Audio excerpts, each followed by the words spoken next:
사랑하는 성도 여러분, 우리는 지금 성도의 품격에 대해서 함께 말씀을 나누고 있습니다. 우리가 성도의 품격을 갖추기 위해 먼저 믿음이 필요하죠. 이 믿음은 하나님의 비전과 계획을 신뢰하는 것입니다. 하나님의 비전과 계획을 신뢰하되 끝까지 신뢰하는 것이죠. 이 믿음에 덕을 더하라고 했습니다. 덕은 다른 사람의 약점과 부족함을 이해하고 수용하면서 조심하여 타인에게 은혜를 끼치는 선한 영향력을 끼치는 행위가 바로 덕입니다. 그래서 이 덕은 이 선을 행할 용기를 갖게 하는 것이죠. 이 덕에 지식을 더하라고 했어요. 이 지식은 예수 그리스도 안에서 하나님의 뜻을 따라 올바른 삶을 살아가게 하는 판단력 또는 이해력입니다. 예수 그리스도 안에서 하나님의 뜻을 따라 우리는 살아가야 되죠.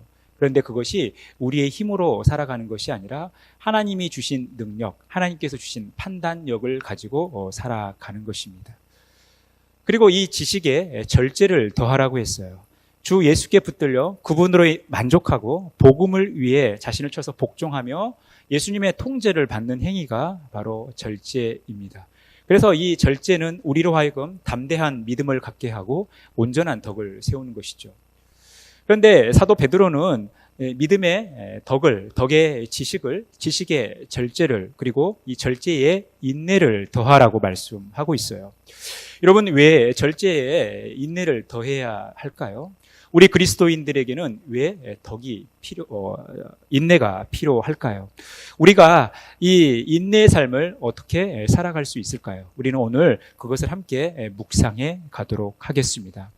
우리가 이 인내의 의미를 살펴보기 위해선 지난주와 같이 절제의 의미를 파악하기 위해서 지식의 연장선에서 그 의미를 파악해야 되는 것처럼 우리가 오늘 이 인내의 의미를 파악하는 데 있어서도 절제의 인내를 더하라고 했기 때문에 이 절제의 연장선에서 이 인내의 의미를 파악할 필요가 있다는 거예요. 우리는 지난 시간 사도 바울이 고린도 교회 성도들에게 편지할 때 이 절제의 삶을 이렇게 비유로 말씀했어요. 이기기를 다투는 자마다 모든 일에 절제하나니 그들은 썩을 승리자의 관을 얻고자 하되 우리는 썩지 아니할 것을 얻고자 하노라. 이기기를 다투는 자마다 모든 일에 절제한다라는 거예요. 그러니까 승리의 관을 얻기 위해서 우리는 절제하는 삶을 살아가야 된다라는 것입니다. 운동선수가, 달리기를 하는 선수가 최상의 컨디션을 유지하기 위해선 이 절제된 삶을 살아야 된다는 거죠. 절제된 삶을 살아야 좋은 결과를 얻게 되고 또 승리자의 관을 얻게 되는 것입니다. 이것이 사도 바울이 고린도 교회 성도들에게 교훈하는 거예요.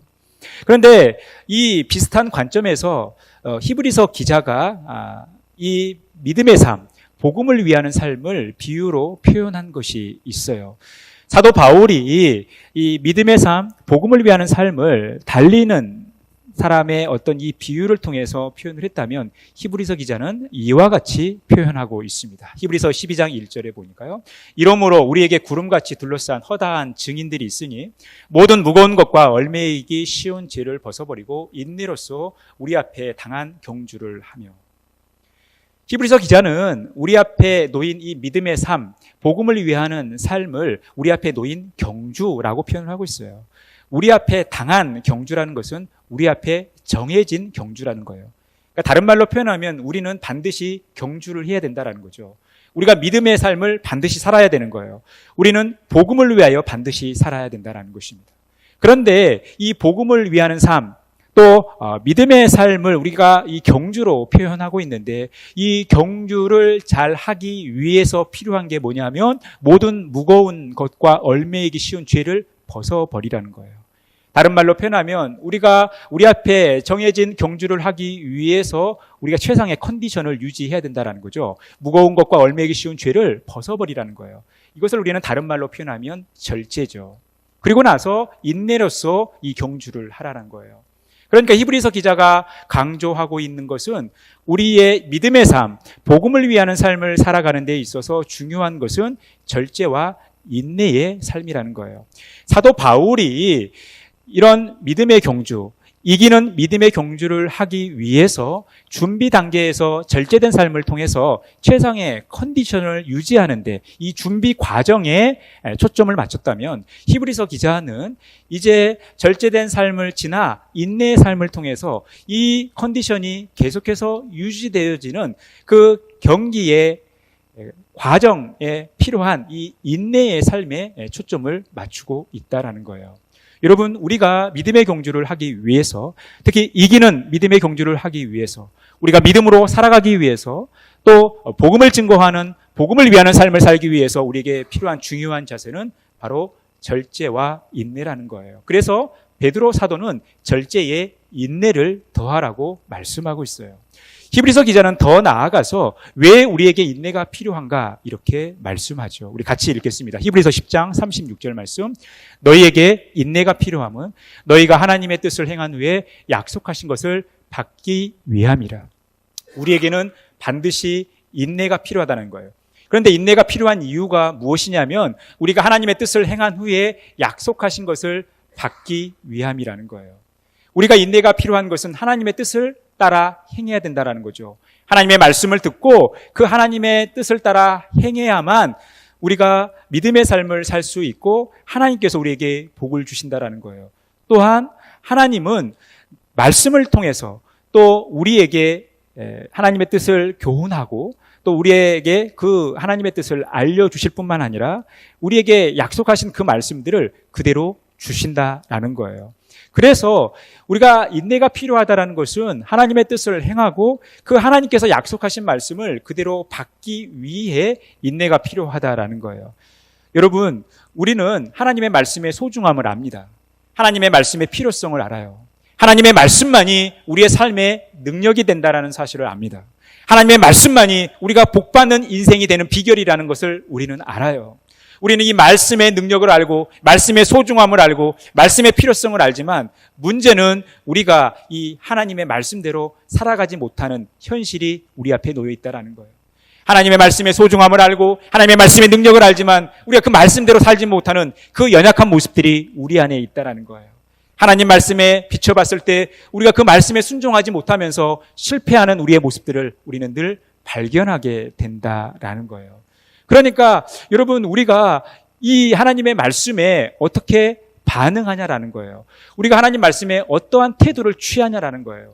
말씀의 소중함을 알고 말씀의 능력을 알지만 그 말씀 앞에 우리가 어떠한 태도를 취하느냐가 중요한 것이죠. 사랑하는 성도 여러분, 여러분들은 하나님의 말씀에 민감하게 반응하고 그 말씀대로 살아가고 있습니까? 우리가 하나님의 말씀의 능력은 알지만 그 말씀대로 살아가지 못한 우리의 모습은 혹 아닙니까? 여러분, 그래서 우리에게 중요한 것은 이 말씀에 대한 태도, 말씀에 대한 반응이라는 거예요. 사도 바울이 그렇듯 히브리서 기자가 그렇듯 우리의 이 인내의 삶이라는 것은 하나님의 말씀과 밀접한 관련이 있다라는 것이고 이 하나님의 말씀에 우리가 어떻게 반응하느냐에 따라서 우리의 인내의 삶이 결정된다라는 거예요. 그러면 히브리서 기자나 사도 바울이 그 뿌리를 어디에서 찾았느냐? 바로 예수님의 말씀에서 찾았다라는 거예요. 예수님은 오늘 씨 뿌리는 자의 비유를 그대로 설명해 주시면서 우리가 하나님 말씀대로 살아간다라는 것, 이것이 무엇을 의미하는지를 말씀하고 있다라는 거예요. 여러분, 예수님께서는 씨 뿌리는 자의 비유를 말씀하셨어요. 제자들은 그 비유의 뜻을 이제 묻게 되는 거죠. 그래서 그 뜻을 물으면서 예수님께서 말씀하시는 장면이 바로 오늘 본문 말씀이에요. 우리 10절에 보니까요. 이르시되 하나님의 나라의 비밀을 아는 것이 너에게는 허락되었으나 다른 사람에게는 비유로 하니 이는 그들로 보아도 보지 못하고 들어도 깨닫지 못하게 하려 함이라. 여러분, 하나님의 나라는 비밀이에요. 하나님의 나라의 비밀은 하나님 나라의 신비라는 거예요. 하나님의 나라는 비밀스럽다라는 것이죠. 하나님의 나라는 신비하다라는 거예요.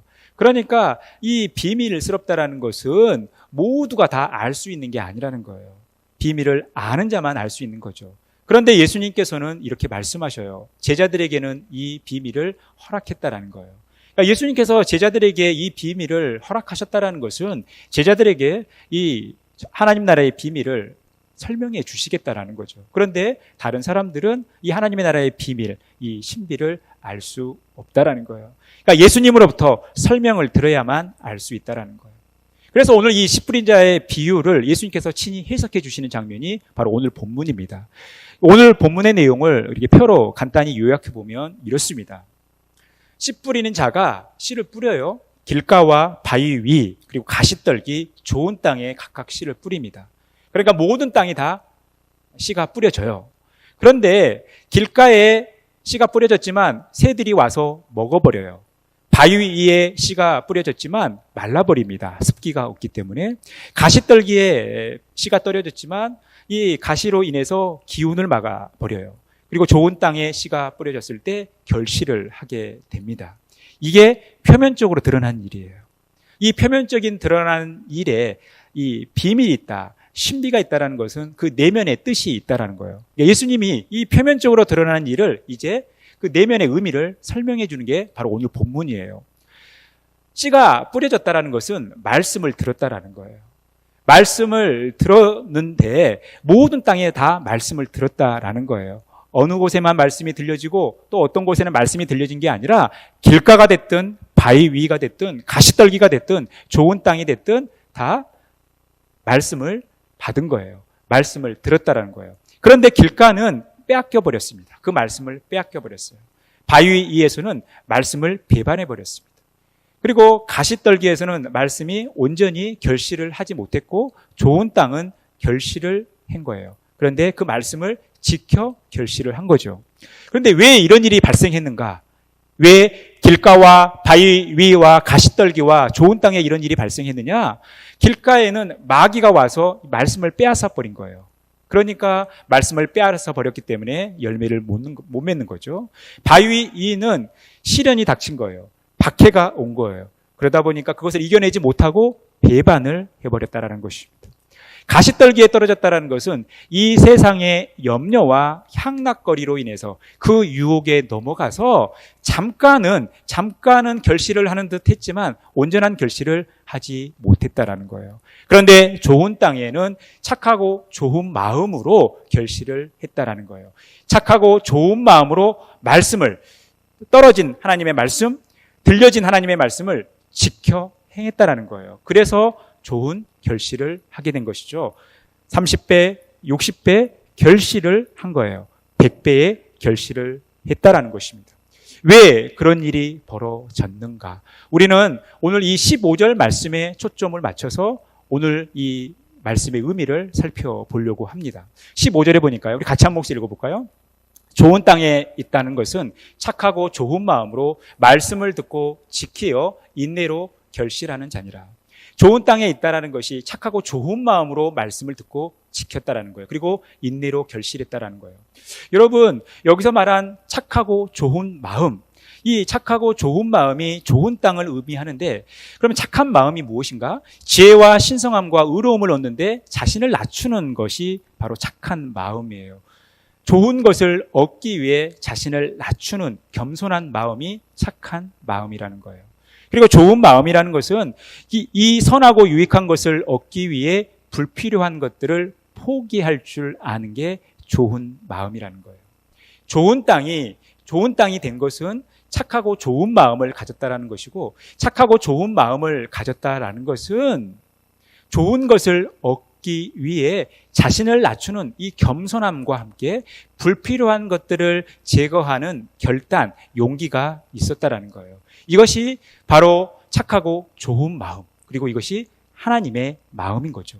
그러니까 착하고 좋은 마음을 가졌다라는 것은 하나님의 마음을 가졌다라는 것이고, 이것이 무엇으로 연결이 됩니까? 인내로 연결이 되어지는 거예요. 하나님의 말씀을 착하고 좋은 마음으로 들으면서 인내로 결실했다라는 거예요. 이 착하고 좋은 마음이 인내로 계속해서 이어졌다라는 것입니다. 여러분, 이것이 바로 오늘 본문이 우리에게 보여주고 있는 모습이에요. 그래서 우리는 이 착한 마음, 좋은 마음을 가져야 된다는 거예요. 우리가 착한 마음을 가져야, 좋은 마음을 가져야 우리는 열매 맺는 삶을 살아간다는 것입니다. 거기에서 결실한다는 거예요. 그래서 하나님께 영광 돌리는 삶을 살아간다는 것입니다. 사랑하는 성도 여러분, 우리의 심령의 밭이 좋은 땅, 착한 땅이 되기를 간절히 바라겠습니다. 좋은 마음, 착한 마음을 가지고 좋은 땅이 되어지는 그런 복된 삶을 살아가시기를 간절히 바랍니다. 여러분, 그래야 열매를 맺을 수 있다라는 거예요. 여러분, 하박국 2장 3절에 보면요, 이 묵시는 정한 때가 있나니 그 종말이 속히 이르겠고 결코 거짓되지 아니하리라. 비록 더딜지라도 기다리라. 지체되지 않고 반드시 응하리라.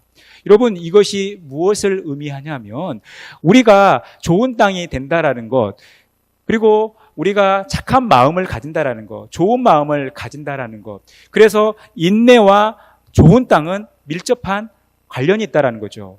우리의 이 결실의 현장이 인내의 현장이라는 거예요. 인내의 현장이 결실의 현장이라는 거예요. 그래서 이 인내와 결실을 우리가 경험하기 위해서 우리가 반드시 기억해야 할 두 가지 전제 사실이 있는데, 첫 번째가 뭐냐면 기다림이라는 거예요. 기다림. 여러분, 우리가 기다려야 된다는 거예요. 그래서 야고보 사도는 야고보서 5장에서 이 주의 강림을 기다리는 그런 우리의 마음의 태도에 있어서 무엇을 교훈하고 있냐면 주의 강림을 늘 기다리는 삶을 살아가야 된다는 거예요. 그런데 전에도 말씀드린 것처럼 예수님이 금방 오신다고 했는데 금방 오시지 않은 거예요. 그래서 벌써 2000년이라는 시간이 흘러버렸습니다. 그러니까 여러분, 이 2000년 시간이 우리에게는 얼마나 긴 시간입니까? 그러니까 얼마나 지루할 수 있어요.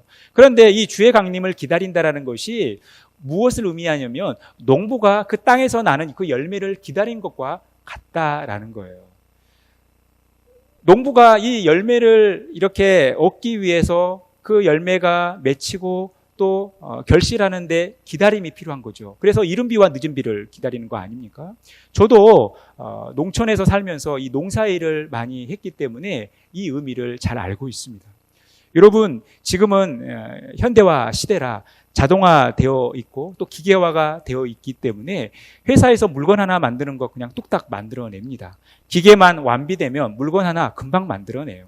그런데 농사일은 그렇지 않습니다. 농사일은 짧게는 한 달 혹은 6개월 또 1년, 길게는 몇 년이라는 시간이 흘러요. 내가 사과를 먹고 싶다고 해서 사과나무를 모종을 가져와서 사과나무를 심고 내일 이 사과나무를 따먹어야 되겠다 한들 절대 사과나무를 따먹을 수 없다라는 거예요. 이 농사는 인내와 기다림이 필요하다라는 것이죠. 바로 이 기다림이 필요하다라는 거예요. 여러분, 우리가 믿음의 길을 걸어간다, 믿음의 경주를 한다라는 것이 바로 이 기다림이라는 거예요. 그래서 이 믿음의 대상인 이 하나님의 말씀을 우리가 늘 기다리라는 것이죠. 이 묵시는 정한 때가 있다라는 거예요. 이 묵시는 반드시 이루어진다라는 거예요. 그러니까 더딘다 하더라도 포기하지 말고 지체하지 말고 기다리면서 지체되지 않고 반드시 응하게 되는 이 하나님의 말씀을 붙들라는 것입니다. 여러분, 이것이 믿음의 삶이에요. 그래서 우리는 늘 이 믿음의 길을 걸어가는 데 있어서 이 기다림을 가져야 된다라는 것입니다. 두 번째 우리가 기억해야 할 것은 무엇이냐면 바로 돌봄입니다. 여러분, 좋은 땅은 스스로 좋은 땅이 될 수 없습니다. 여러분, 왜 땅은 가만히 놔뒀을 때 좋은 땅이 될 수 없습니까? 창세기 3장에 보면 우리 인간의 조상인 아담과 하와가 하나님 앞에 범죄하게 돼요. 그래서 저주를 받게 됩니다. 이 범죄의 결과는 인간의 저주뿐만 아니라 땅도 저주를 받아요. 그러니까 땅은 가만히 있으면 가시떨기와 엉겅퀴가 나는 거예요. 그러니까 이 땅은 관리되지 않으면 좋은 땅이 될 수 없다는 것이죠. 그런데 이 좋은 땅은 누가 관리해야 됩니까? 농사를 짓는 농부가 관리해야 되는 거예요. 그러니까 이 농부의 수고가 없으면 땅은 좋은 땅이 될 수 없는 거예요. 농부의 땀 흘림과 열정과 그 수고가 있지 않으면 땅은 좋은 땅이 될 수 없기 때문에 반드시 좋은 땅은 농부의 돌봄과 관리가 필요하다는 것입니다. 여러분, 예수님께서는 요한복음 15장에 예수님 자신을 향하여 나는 포도나무다라고 말씀하고 있어요. 그러면서 아버지는 농부다라고 말씀하시죠. 결국 우리의 영적인 농사는 이 하나님의 돌봄과 관리에 있다는 거예요. 우리 스스로는 절대 좋은 땅이 될 수 없다는 것입니다. 하나님께서 관리해 주시고 하나님께서 돌봐 주셔야만 우리는 좋은 땅이 될 수 있다는 거예요. 그래서 우리가 열매를 맺기 위한 좋은 땅이 된다는 것은 철저한 하나님의 관리와 돌봄 속에 있다는 거예요. 여러분, 우리가 믿음의 덕의 지식의 절제를 절제의 인내를 더해야 되는 거예요. 그런데 여러분, 이 덕의 다른 표현은 수용입니다. 그리고 지식의 다른 표현은 붙들림이에요. 그리고 절제의 다른 표현은 만족입니다.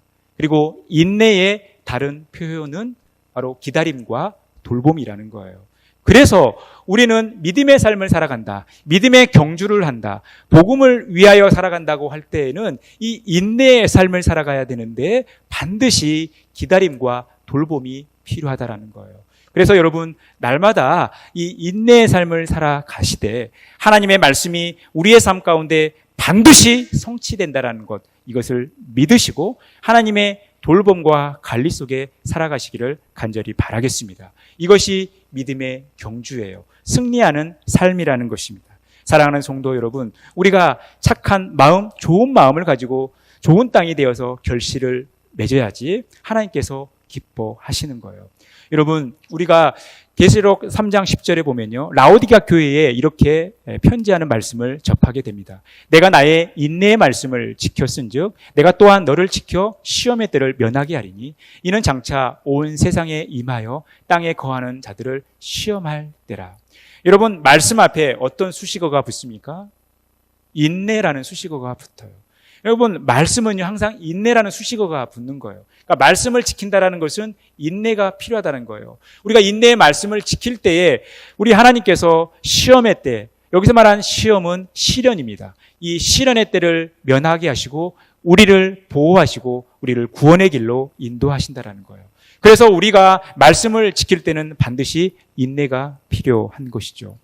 이어서 계시록 14장 12절에 보면 성도들의 인내가 여기 있나니 그들은 하나님의 계명과 예수에 대한 믿음을 지키는 자니라. 여러분, 인내는 하나님의 계명을 지키는 것으로 나타납니다. 또한 예수님에 대한 믿음을 지키는 것으로 나타나요. 이 인내는 말씀과 믿음을 지켜나가는 아주 필수적인 요소라는 거예요. 우리가 나중에 언젠가는 하나님 앞에 설 텐데 우리가 하나님 앞에서 반드시 평가받는 것이 바로 이 인내라는 거예요. 우리가 인내의 삶을 살면서 얼마나 하나님의 말씀을 지켰는가, 우리가 얼마나 예수 그리스도에 대한 믿음을 지키고 살았는가, 우리가 하나님 앞에 섰을 때 이것을 평가받는다라는 거예요. 그래서 우리가 이 인내의 삶을 살아가야 되는 것입니다. 사랑하는 성도 여러분, 인내의 삶을 살아가시기를 간절히 바라겠습니다. 인내의 삶을 살아가시면서 하나님이 주신 말씀, 그 계명들을 충실히 지켜가기를 간절히 바라겠습니다. 어떠한 상황 속에서도 예수 그리스도에 대한 그 믿음을 흔들림 없이 지켜가기를 간절히 바라겠습니다. 여러분, 이것이 인내의 삶이에요. 우리가 오늘 말씀을 통해서 함께 살펴볼 수 있는 인내의 의미가 무엇인가? 우리 같이 한 목소리로 읽겠습니다.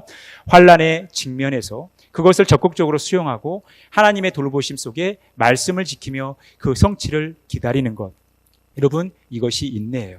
인내란 환난의 직면에서 그것을 적극적으로 수용하고 하나님의 돌보심 속에 말씀을 지키며 그 성취를 기다리는 것입니다.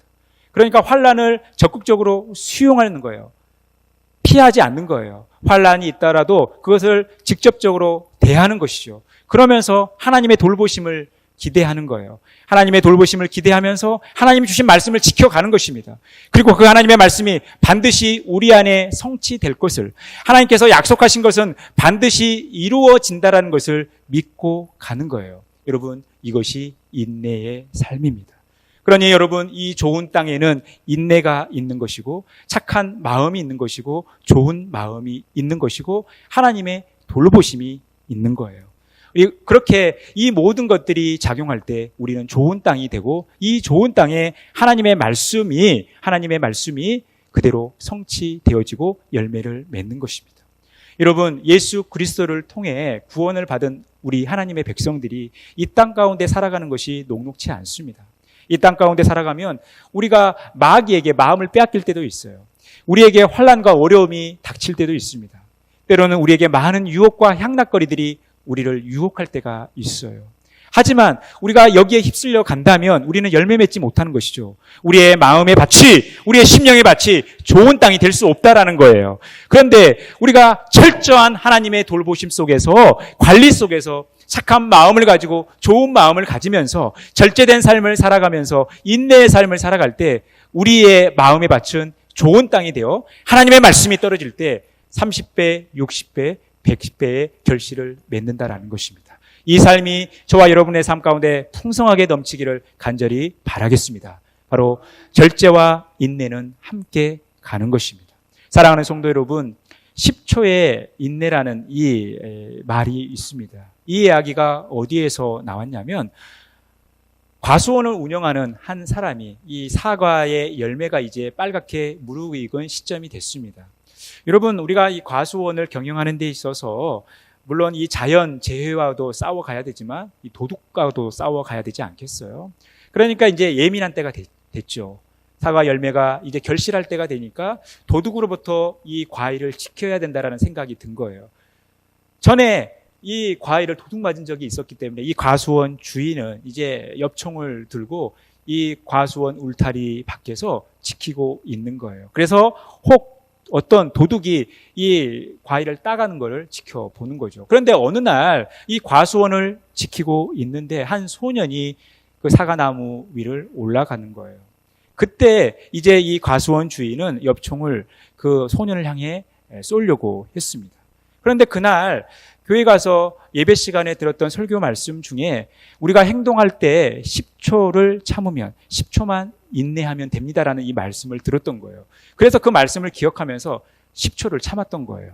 그리고 이 10초의 이 여유 동안에 그 주인의 마음속에 들었던 것은 그래도 내가 총을 어린 소년에게 쏘기는 좀 그렇지, 내가 안 쏘길 잘했다라는 이런 든든한 마음이, 이런 안심한 마음이 들었다라는 거예요. 그런데 놀라운 일은 집에 돌아가서 일어났어요.